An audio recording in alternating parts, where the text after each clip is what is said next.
Kemudian daripada itu, maka bahwasanya Allah Subhanahu wa taala telah berfirman dalam Al-Qur'an, "Wa ma khalaqtul jinna wal insa illa liya'budun ay illa liya'rifun." Tidak aku ciptakan akan jin dan manusia kecuali untuk mengabdi kepada aku. Tafsirnya mengabdi, mengenal kepada aku. Jadi tujuan kita dihidupkan di sini adalah mengabdi kepada Allah untuk mencapai ma'rifat atau mengenal Allah. Mengenal Allah itu tujuannya untuk takwa kepada Allah. Takwa itu tujuannya untuk mendapat surga di dunia dan di akhirat. Selesai. Kemudian untuk mencapai yang demikian, pertama mengenal diri, yang kedua memperlakukan diri sebagaimana hamba, yaitu beribadah. Hasilnya akan mendapat ma'rifat dan akan mendapat takwa dan akan mendapat surga. Itu adalah jalan hanya satu yang disebut Ahlus Sunnah wal Jamaah, yang disebut jalannya Rasulullah SAW dan pula warganya serta sahabat-sahabatnya dan pengikut beliau.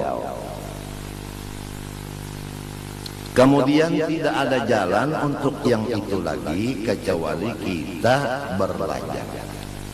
Tanpa belajar tidak bisa.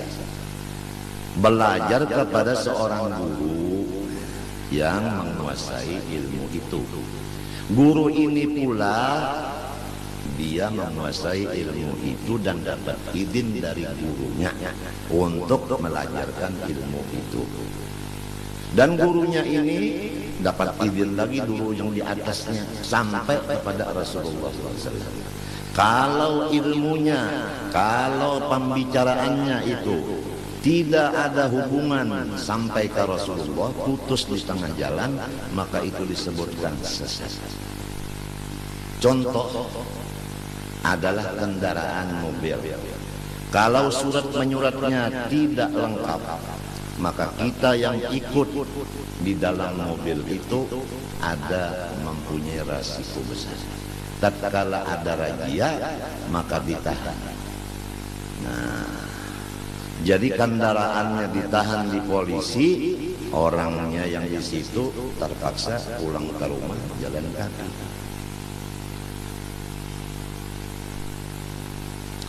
Jadi harus orang-orang yang menjadi pemimpin masalah agama, terutama masalah ma'rifat kepada Allah, yaitu mengenal diri ini, harus orang yang menguasai ilmu agama betul-betul, yang berdasarkan Ahlus Sunnah wal Jamaah dan dapat izin dari syekh yang di atasnya. Kalau tidak, mohon melimpah daripada mobil itu ke mobil yang dijamin selamat.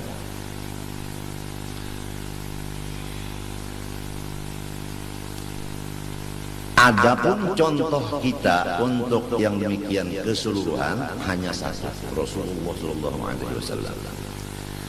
Jadi bagaimana Rasulullah SAW umpamanya salat.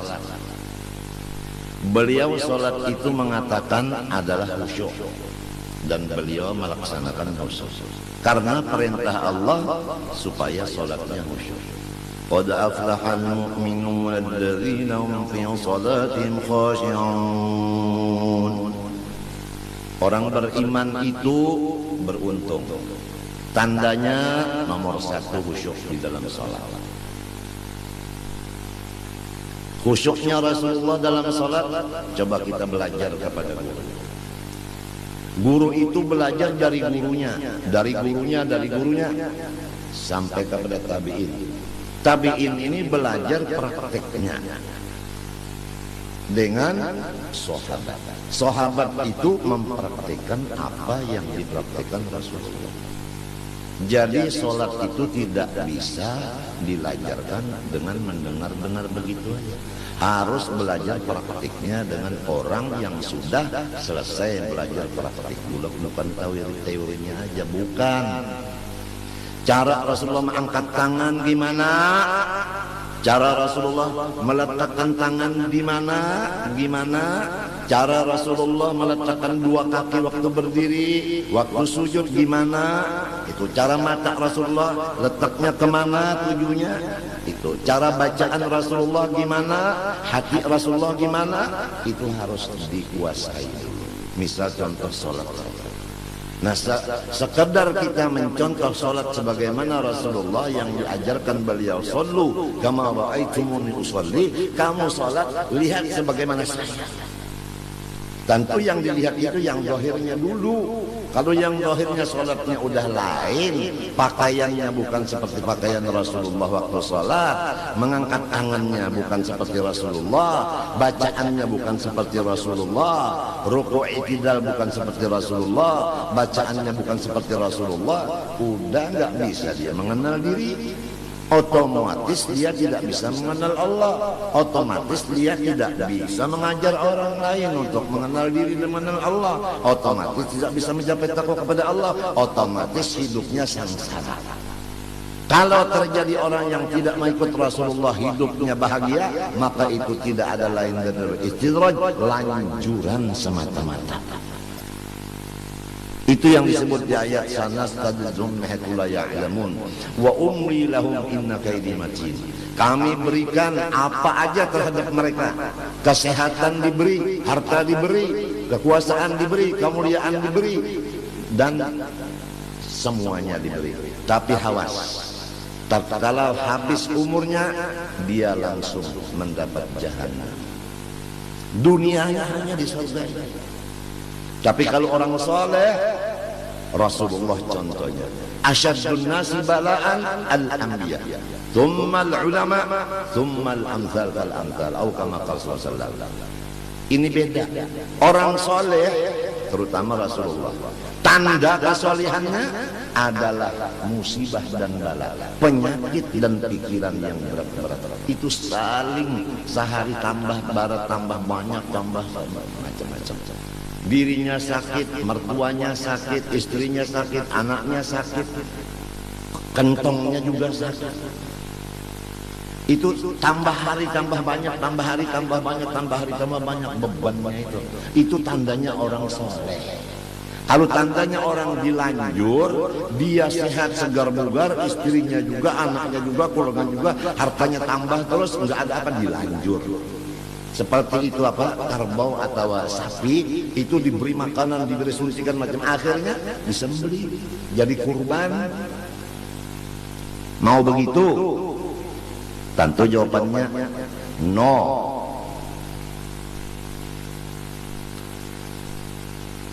Jadi jangan berbahagia, berbangga orang yang sehat, karena banyak kesehatan itu yang menjadikan lanjuran. Dan jangan bersedih orang yang sakit, karena di sakit situlah dekatnya kepada Allah. Manusia berbicara seenaknya karena dia belum sakit. Coba kalau terkata dia sakit, gimana? Apa sanggup bicara begitu? Tatkala pulusnya udah habis, badannya sakit, istrinya sakit, mertuanya sakit, ibunya sakit, bapaknya sakit, anaknya sakit. Di sini ketahuan apakah dia hamba Allah ataukah dia hamba nafsu. Marah enggak? Sabar enggak? Ridho enggak? Nah, di sini. Jadi kalau orang itu ibadah dapat bala musibah, orang yang tidak ada ibadah itu Masya Allah meningkat keduniaannya. Kadang-kadang akhiratnya juga meningkat pada lahirnya. Tapi hakikatnya ibadah yang begitu meningkat itu dasarnya bukan ikhlas karena Allah. Dia tertipu dengan tipuan yang berjuta-juta tipuan di dalam ibadah. Jadi ujar Bang Nafi, waspadalah, waspadalah, waspadalah. Mudah-mudahan kita sepulau warga diselamatkan Allah dari gurur, daripada tertipu. Mudah-mudahan Allah menyelamatkan kita daripada tertipu. Tertipu dengan ibadah, tertipu dengan kesehatan, tertipu dengan kekayaan, tertipu dengan pengikut, tertipu dengan macam-macam kesehatan dan lain-lain. Allahu Akbar. Kebanyakannya umat tertipu ini dua. Pertama sehat badan, yang kedua tidak ada kerjaan. Kalau kita sibuk dengan kerjaan, insya Allah bisa selamat. Kalau kita sakit, insya Allah banyak selamat. Tapi kalau sehat dan banyak waktu yang kosong, disinilah banyaknya tertipu. Ni'matan maghbunun fiha katsirun minan nas as-sihha wal faragh, kata Rasulullah. Dua nikmat Allah yang 99% manusia tertipu dengan dua itu. Satu, sehat badan. Dua, lapangan. Kelapangan. Tapi kalau orang sempit, kalau orang sakit, biasanya ya Allah, ya Allah, ya Allah begitu. Kalau udah lapang, kalau sudah sehat, jarang. Mungkin ya Allah, ya Allah, mungkin ya. Waspadalah, waspadalah. Masya Allah, Masya Allah. Lihat kalau kata-kata orang soleh, tatkala dapat musibah dirinya atau istrinya atau anaknya, apa yang dikata orang soleh? Ajar wal afiyah insyaallah la ghair. Ini pahala dari Allah dan ini tandanya afiat batin. Begitu. Rasulullah bagaimana? Tathhir labas. Penyakit dan bala musibah ini penyuci, pensuci, tidak ada lain. Titik kata Rasulullah. Jadi kalau orang sehat sekeluarga, hartanya meningkat terus, waspada. Itu mungkin adalah 99% lanjuran dari Allah. Tapi kalau orang sakit, kantongnya sakit, badannya sakit, istrinya sakit, anaknya sakit, aduh, syukurlah kepada Allah, karena Allah membersihkan. Hartanya dibersihkan, badannya dibersihkan, istrinya dibersihkan, anaknya pun dibersihkan. Kalau orang yang sebaliknya, mungkin ini tidak ada dibersihkan, jadi kotornya tambah hari tambah banyak, tambah hari tambah banyak, tidak ada tathhirnya sama sekali. Darah itu juga kalau tidak dicuci kotor, matinya ada cuci darah. Tapi kalau sudah dicuci itu segar. Kemarin ulun dicuci darah segar. Alhamdulillah hari ini kawal bemamai. Semalam ulun belum bacuci hari Ahad, senayan cucinya bawa uyuh benawak inya kotor belum diberasi, udah diberasi Sabtu, minggunya sehat. Jadi memang pensuci itu penting. Pensucinya itu adalah bala. Coba Andika tusuk 2 jarum yang besar, 2 di sini, 5 jam begini aja nggak boleh bergerak-gerak posisinya. Rasakan 5 jam, seminggu 2 kali rasakan. Bagaimana? Ini cara Tuhan membersihkan, yaitu dengan ujian begitu. Kadang-kadang menusuknya lepas lagi yang menusuk karena takut, atau karena yang disusuk cantik.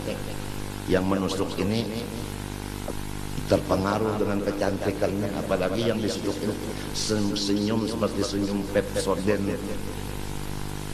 Nah, si ciluru telu papat limo 6 peto. Yang kewalu, yang ke-9 baru dapat ditusuk. Subhanallah. Yang menusuk enak, yang disusuk lasa lenyap. Seminggu 2 kali, Masya Allah. Kalau yang lain-lainnya ketawa terus, gitu terus, karena dia tidak dirasakan, tanda-tanda orang soleh di dirinya. Dia dilanjur oleh Allah. Sanastadrijuhum min haitsu la ya'lamun wa umli lahum inna kaidi matin. Apalagi orang yang zalim, yang berani kepada ulama, yang menentang kepada wali Allah Ta'ala, yang menghinakan kepada wali Allah Ta'ala, yang tidak memberikan maaf pada kesalahan orang-orang Islam. Coba lihat apa? Masya Allah, Masya Allah. Orang yang begitu namanya zalim, sifat keras begitu zalim namanya. Innallah yumli lidh-dhalim Allah Ta'ala memberikan apa aja bagi orang yang zalim. Tapi hatta idza akhadahu lam yuflitu, sampai masanya Allah menyiksa, tidak bisa dia melepaskan lagi. Emang kalau maling atau pencuri itu tidak ada yang tahunya sama sekali, hati-hati. Itu yang maha tahu yang akan memasukkan ke penjara neraka.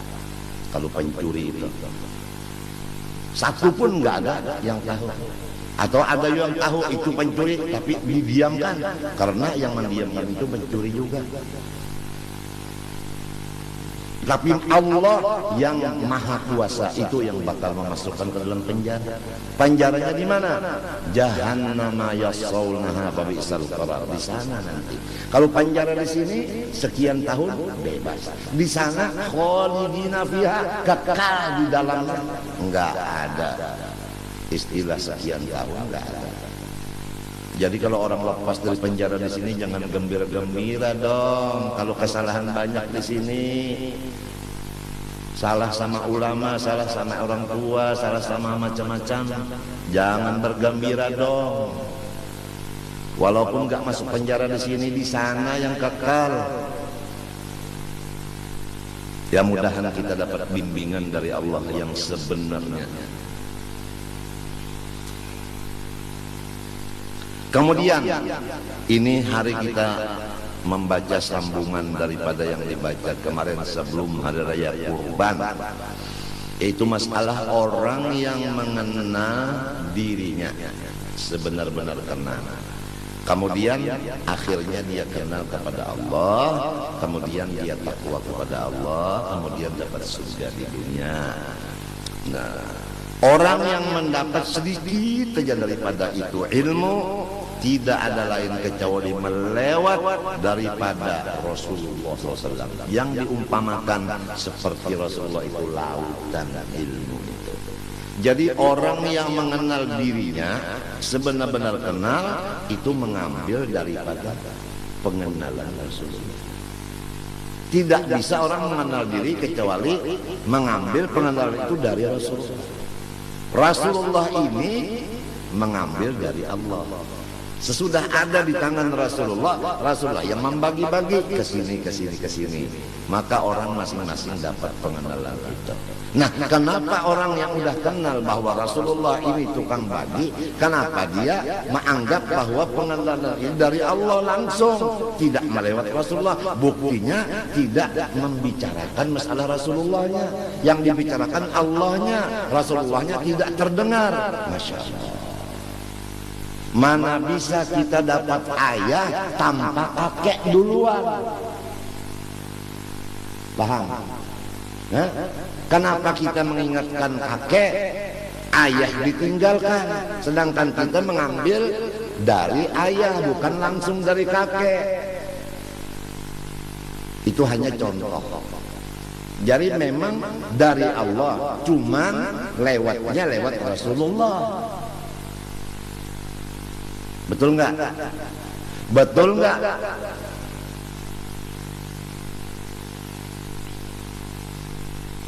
Pusat kada bisa langsung dari pusat, harus dari mulut, bukan dari daerah. Itu pemerintah punya urusan. Pusat itu mendapat hasil dari mulut. Kan pusat itu kenyang, hasil dapatnya dari mulut, makan. Mulut ini hasil dari mana? Dari kaki. Tahu? Kaki itu di bawah. Dari yang di bawah, mulutnya dapat. Mulut mengirim ke pusat. Jadi pusat harus ingat dengan si kaki ini yang di bawah ini. Jadi kita kalau udah alim jangan lupa dari guru yang asal melajari A, B, U, A, E, U. Itu jangan lupa sama guru yang awal itu tadi. Ini udah mengaji alim lupa sama gurunya yang melajari A, I, U. Apakah a kasra i dhamma u a i u. Bapak haba, bapak habi, babi haram.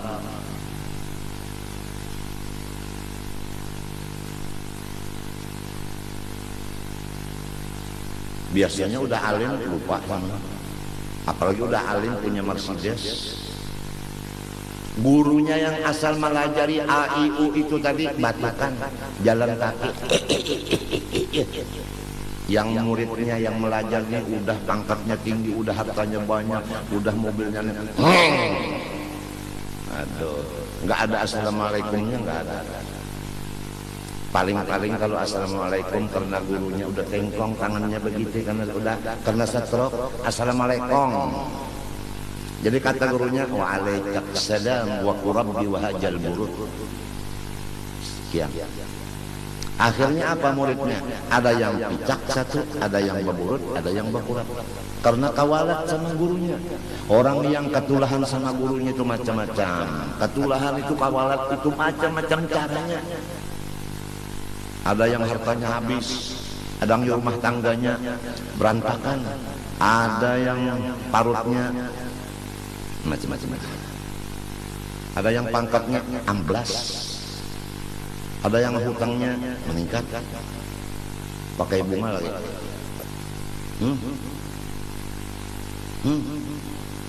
Carilah bank yang menguntungkan, jangan bank yang terusannya kerap. Bangkrut.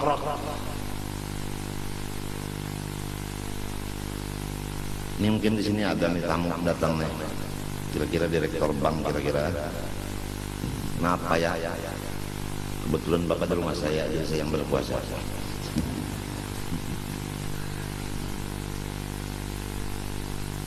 Kita harus ingat Indonesia dan dunia semuanya miliknya Allah.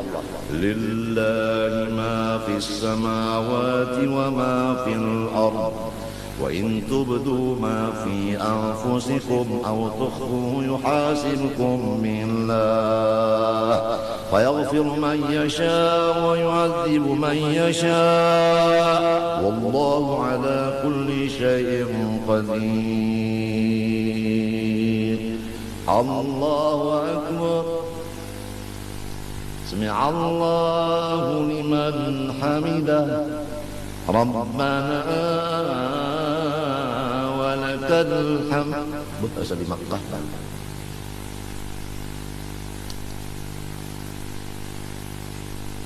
Apa kata Allah? Lillah ma fis samawati wa fil ardi. Milkan wa mulkan wa khalqan wa 'abdan. Tafsirnya begitu. Yang menjadikan, menciptakan, kemudian yang mengatur, kemudian yang menjadikan hamba, yang memiliki hanya Allah, dunia dan isinya. Jadi Indonesia ini bukan milik perseorangan, miliknya Allah.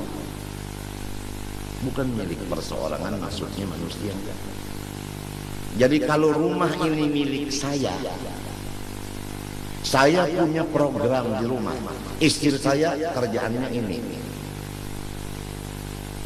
Anak saya ini. Khodam saya ini. Kemudian lagi yang lain-lainnya ini. Apabila satu di antaranya tidak merasakan hukum yang sudah saya programkan di rumah ini, maka saya marah. Nah, marahnya saya ini menyebabkan rumah tangga ini kacau. Jadi kacaunya negara karena Allah yang marah. Marahnya Allah karena hukumnya dilanggar. Kalau ingin Indonesia dan lain-lainnya ini aman, kembalilah kepada hukum Allah. Selesai masalah. Cuma kenapa hukum Allah tidak diingini oleh masyarakat sekarang?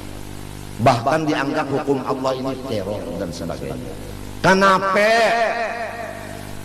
Sedangkan yang punya ini Allah, jangankan dunia, diri kita aja miliknya Allah. Mau diapain sama Allah? Kapan sadarnya kita? Kita ini hamba Allah, bukannya kita memiliki sesuatu. Kita dimiliki oleh Allah, bukan kita punya milik. Kita dimiliki oleh Allah. Sadarlah. Tunduklah kepada hukum Allah. Ini hukum Allah dibilang keras. Sampai tata tangan bagi orang-orang yang mencuri itu katanya itu keras, nggak usah dilaksanakan. Kalau sudah Allah yang punya dunia melaksanakan begitu hukum, udah. Kenapa jadi nggak mau melaksanakan? Nah, gara-gara inilah jadi kita ini sengsara hidup. Jadi perseorangan aja udah. Yang penting rumah tangga kita sesuai hukum Allah. Enggak usah orang yang di sebelah rumah, enggak usah udah. Anfusuhum wa ahlikum nara. Udah istri kita, anak kita selesai. Kalau juga istri enggak ngikutin, anak ngikutin, udah kita sendiri aja. Rasulullah itu pamannya yang enggak ngikutin. Nabi Nuh itu anaknya dengan istrinya yang enggak ngikutin. Coba. Siti Asia istri suaminya. Jadi udah contoh banyak. Jadi kalau orang soleh, istrinya tidak ngikut, anaknya tidak ngikut, jangan pusing-pusing. Nabi-nabi dulu aja banyak yang terjadi begitu, istrinya yang memberi malu, yang tidak ngikuti, anaknya juga begitu, apalagi kalau kayak lain. Biasa lah. Ya kita dikubur, nggak ada satu kubur dua orang, nggak ada, betul nggak? Satu kubur satu orang, nggak ada, jadi masing-masing. Oleh sebab itu kalau kita sakit, jiran nggak nengok, biarin. Sebab jiran itu kalau kita mati sendiri, dia sendiri, kita sendiri juga. Udah masing-masing aja udah. Selesai. Apa ini ngurusi orang? Istri nggak ngikut, udah selesai.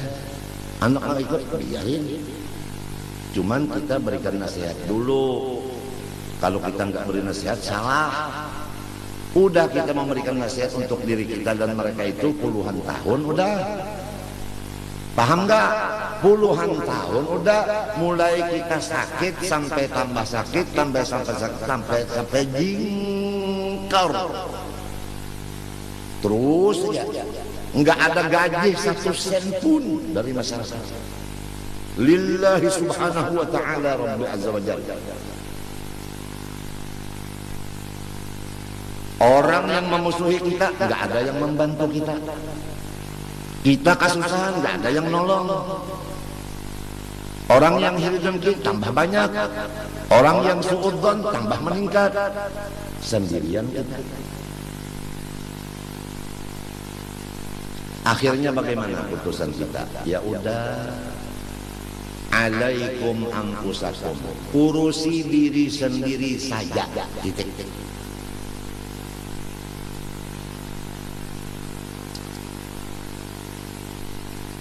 Jadi jangan lupa bapak-bapak semua yang akan menyampaikan kepada ibu-ibu dan anak-anaknya, karena bapak-bapak yang akan ditanya mengurusi istri dan anaknya.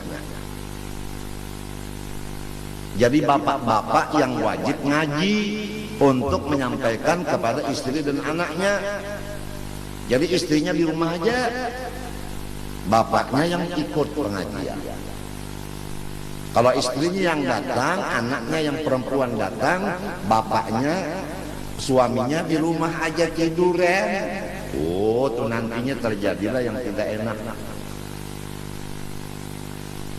Terjadi yang tidak enak nantinya. Jadi udah kembali kepada hukum Allah, perempuan-perempuan, wa qurna fi buyutikunna wa la tabarrajna tabarrujal jahiliyatil ula wa aqimna as-salata wa atina az-zakata wa ati'na Allah wa rasulahu innama yuridu Allah liyudhiba ankum ar-rijala al-baita wa yutahhirakum tatheera. Perempuan-perempuan semua jangan keluar rumah. Kalau keluar rumah juga harus tutup seluruh anggota. Ittafaqal ulama, ittafaqal muslimun ala man khurujun nisa kashifatil wujuh. Buka kitab itu Sulamut Taufik. Ittifaq semua orang Islam menghukumkan, memutuskan bahwasanya wajib mencegah perempuan keluar rumah mukanya berbuka, terbuka, kecuali ihram umrah atau ihram haji. Itu mukanya perempuan nggak boleh tertutup. Sekarang ihramnya siang malam. Kalau keluar rumah, tapi kalau dalam kamar, buka aja semuanya sama suami. Itu namanya tinju bebas.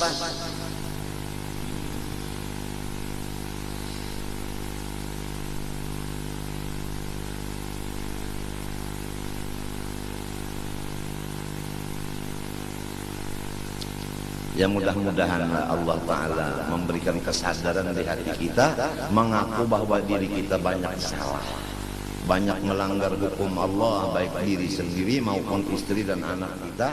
Kita akui